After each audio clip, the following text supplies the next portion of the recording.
وأحضرت معها القليل من الفاكهة، ثم أكلتها الابنة وقالت لأمها: شكرا يا أمي. في يوم من الأيام أحضرت الأم فطور الصباح للابنة، ثم الابنة لم تقبل تأكل هلاليات وتشرب الحليب، ثم الأم أحضرت لها قليلا من الفواكه وأكلتها. في يوم من الأيام حضرت الأم لابنتها كوبا من الحليب وبعض الهلاليات، ثم قالت الابنة: أمي، أنا لا أريد أن أتناول الهلاليات. قالت الأم: لماذا؟ الابنة قالت: لأنها ليست صحية. الأم: هل تحبين أن أحضر لك شيئا آخر؟ قالت: بالطبع، أريد الفواكه. ثم عادت الأم إلى المطبخ فأحضرت لها القليل من الفاكهة، ثم الطفلة قالت: الحمد لله وشكرا لك يا أمي. في أحد الأيام استيقظت الأم باكرا وحضرت فطور الصباح، وضعتها فوق الطاولة، ولكن ابنتها لم تقبل، وقالت الأم: ماذا تريدين؟ أريد الفواكه. عادت الأم إلى المطبخ وأحضرت الفواكه وأكلتها الطفلة وقالت: الحمد لله وشكرا أمي. حضرت الأم فطور الصباح وأعطت لابنتها، قالت: أنا لا أريد هلاليات. قالت: بل أعطيني الفواكه. ثم عادت الأم إلى المطبخ وأحضرت لها بعض الفاكهة وأكلتها وقالت: شكرا لك كثيرا يا أمي. استيقظت الأم باكرا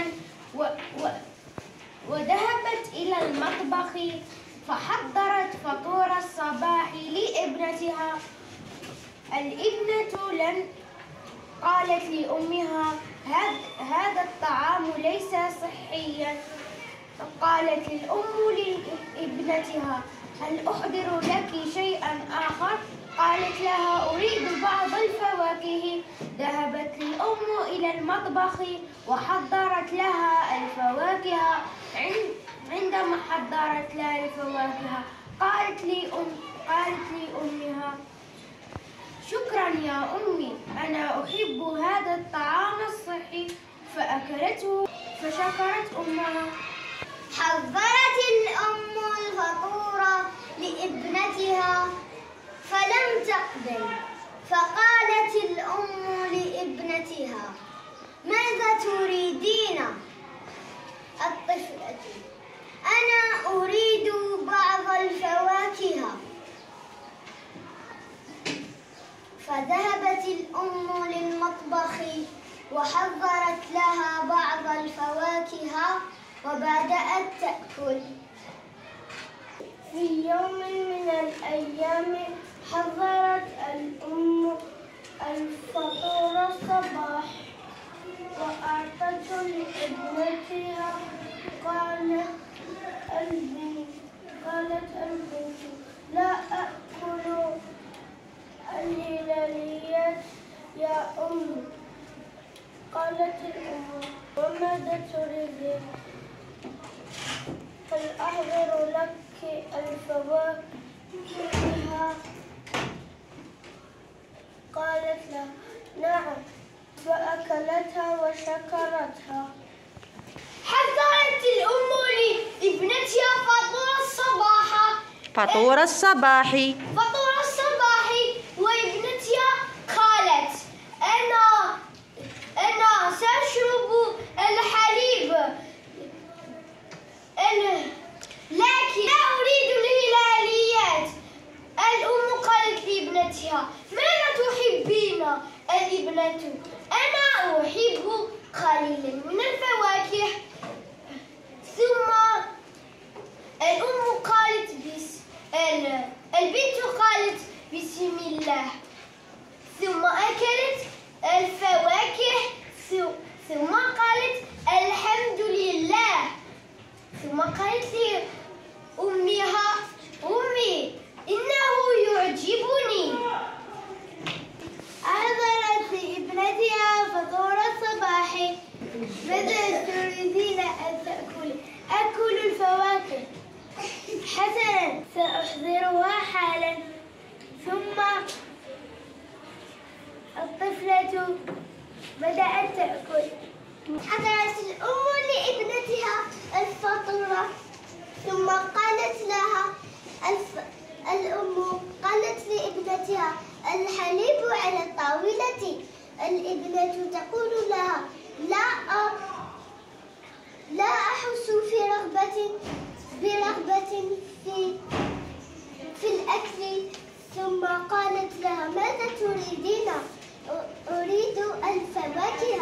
أحضرت لها الفواكه وأكلت بسرور، ثم قالت لها شكرا. أحضرت الأم الفطورة لابنتها فقالت الابنة أنا لا أحب الهلاليات يا أمي. قالت الأم ماذا تحبين يا ابنتي؟ قالت الابنة أنا أحب الفواكه. ذهبت الأم إلى المطبخ وأحضرت لها قليل من الفاكهة وأكلتها بسرور، فشكرت أمها وقالت الحمد لله. أحضرت الأم الحليب والهلاليات. قالت البنت أنا لا أريد هذا الفطور الذي غير صحي. الأم ماذا تأكلين؟ البنت أكل قليلا من الفاكهة. ثم أحضرت لها الأم قليلا من الفاكهة، ثم أكلتها بصحة وقالت الحمد لله. حضرت الأم فطور الصباح.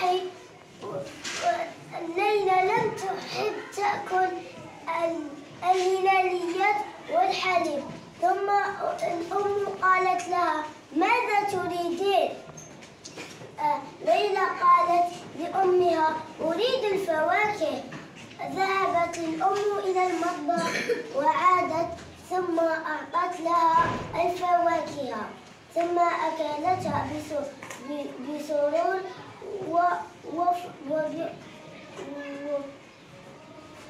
وبفرحة. حضرت الأم الفطورة ثم وضعتها على الطاولة. ثم البنت أضعت رأسها وقالت لا أريد هذا الفطورة. ثم قالت الأم ماذا تريدين إذا؟ الابنة أنا أريد الفواكه. وبعدها ذهبت الأم مسرعة إلى المطبخ، ثم أحضرت لها الفواكه وأكلت الفواكه وقالت لها شكرا لك. حضرت الأم فطور الصباح وأعطته لابنتها كوبا من الحليب والهلاليات. والبنت غضبت وقالت أنا لا أحب الهلاليات. الأم الحليب صحيا. قالت الأم لابنتها هل أحضر لك شخصا آخر؟ شخصان. ماذا أحضر لك إذا؟ البنت أنا أحب الفواكه. ذهبت الأم مسرعة إلى المطبخ وحضرت لها الفواكه،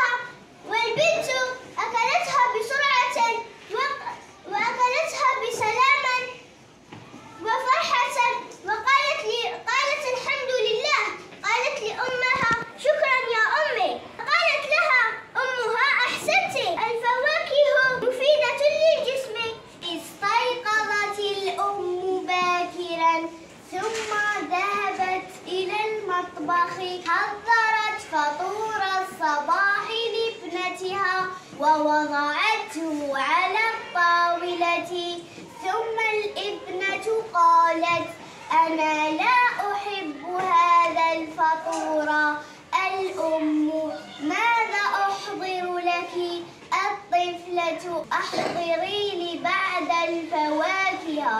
الأم ذهبت مسرعة إلى المطبخ ثم أحضرت لها الفواكه ثم أكلتها وشكرت أمها.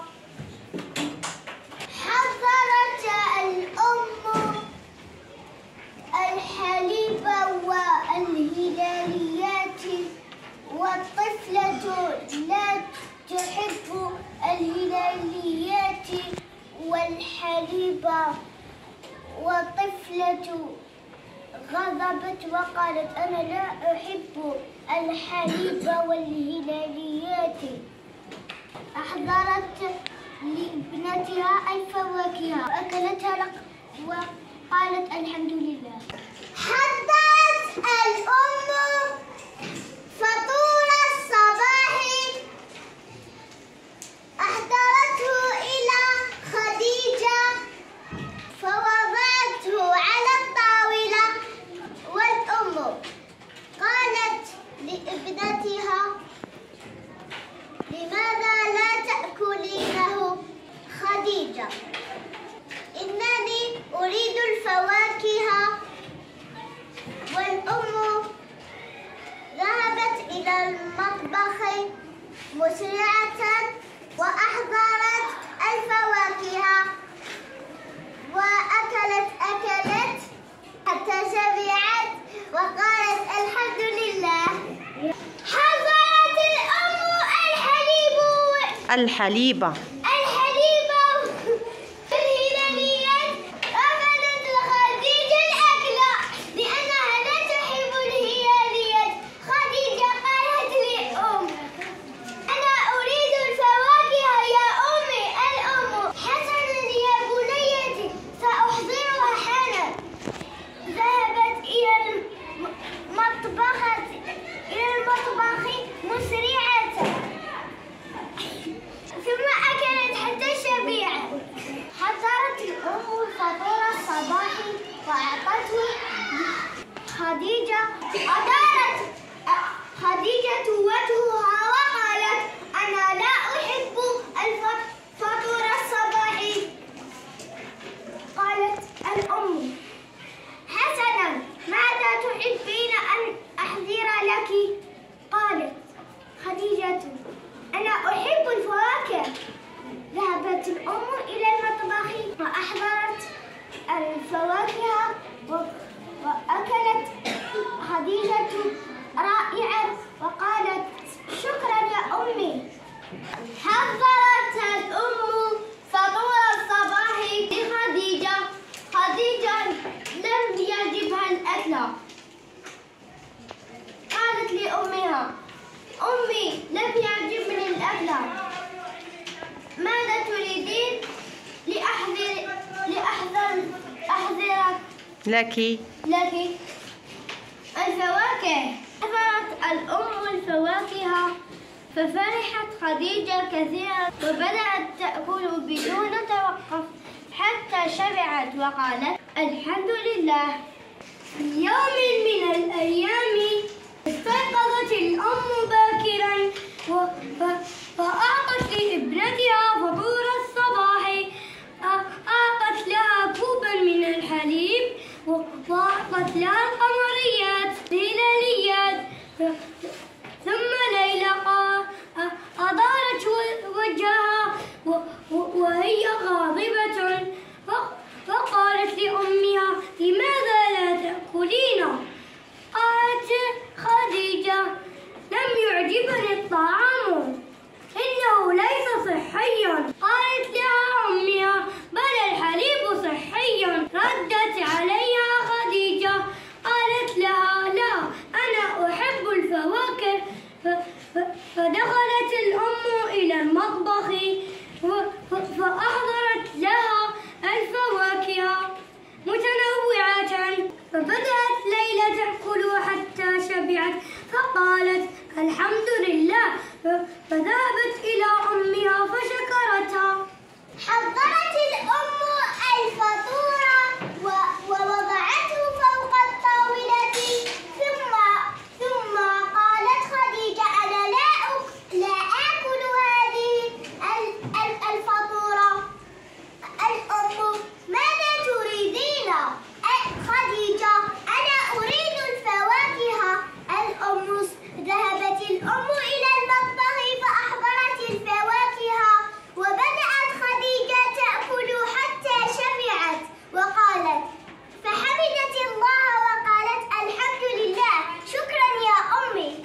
قالت خديجة: أريد الفواكه. عادت الأم إلى المطبخ وأحضرت لها الفواكه وقالت: الحمد لله. استيقظت الأم باكرا وذهبت لسلمى تعطيها فطور الصباح ووضعته على الطاولة ووضعت الحليب واستدارت رأسها وكانت غاضبة. قالت لها الأم: ماذا تريدين؟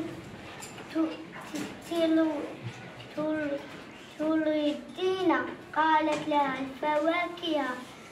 ذهبت إلى المطبخ مسرعة وأحضرت لها الفواكه فأكلت بدون توقف حتى سبعت. قالت: الحمد لله.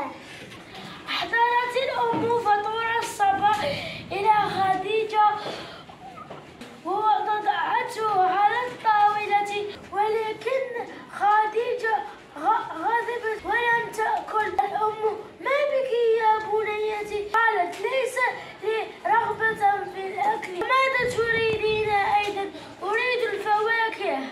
حتى ذهبت إلى المطبخ أحضرت لها الفواكه فأكلت حتى شبعت. أحضرت الأم لابنتها فطور الصباح ووضعته على الطاولة، لكن سلمى رفضت الأكل وطلبت من أمها الفواكه، فأحضرت الأم الفواكه وأكلت حتى شبعت. الأم في المطبخ تحضر فطورا لليلى، فذهبت إلى الطاولة ووضعت الحليب وبعض الهلاليات. قالت ليلى: أنا لا أريد الهلاليات. قالت الأم: ماذا تريدين إذن؟ قالت ليلى: أريد الفواكه. ذهبت الأم مسرعة إلى المطبخ فأحضرت لها الفواكه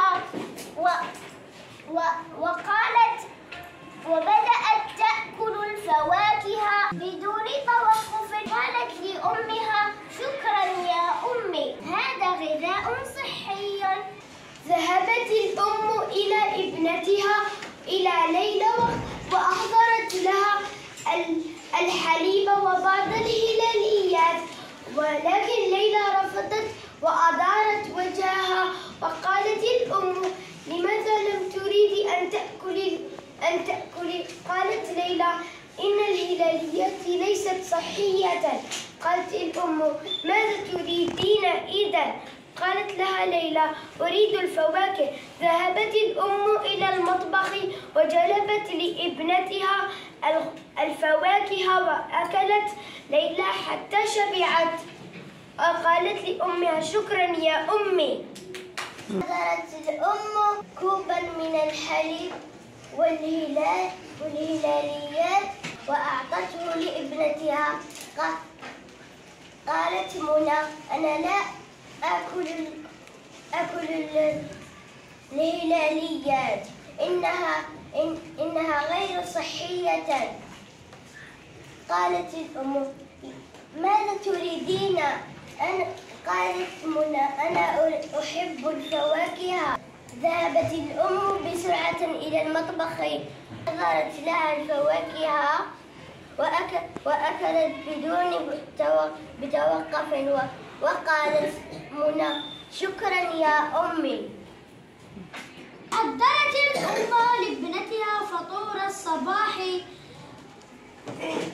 وضعتها فوق الطاولة، والبنت أدارت وجهها وقالت: أنا لا أريد هذا الفطور، أريد الفواكه. حسنا، سأحضرها لك. ذهبت الأم إلى المطبخ وحضرت لها الفواكه وأكلت حتى شبعت. وقالت لأمها: شكرا. حضرت الأم فطور الصباح وضعته على الطاولة. رفضت ليلى تناوله، طلبت الفواكه وأحضرت أمها الفاكهة فأكلت كل شيء. حضرت الأم وجبة الفطور لليلى أعطته لها، فرفضت ليلى تناوله وأحضرت لها الأم فواكه وقالت ليلى أحب الفواكه. بسم الله، شكرا يا أمي. في يوم الجمعة حضرت الأم فطور الصباح لابنتها كوب حليب لليلى، ثم ذهبت إليها وأعطته لها، لكنها رفضت ولا تتناول الفطور. فأحضرت لها الأم الفواكه تناولتها بسرعة وقالت شكرا لك يا أمي، هذا غذاء صحي.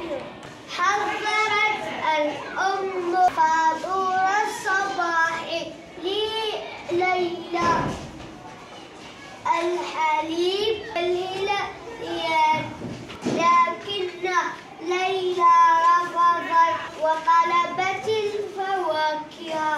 فأحضرت الأم الفواكه فأكلتها بسرعة. إنها لذيذ. فقالت ليلى لأمها إنها لذيذة يا أمي. حضرت الأم فطور الصباح وأعطته لسلمى ووضعته فوق الطاولة، لكن سلمى لم تأكل. فأحضرت الأم الفواكه كلتها سلمى بسرعة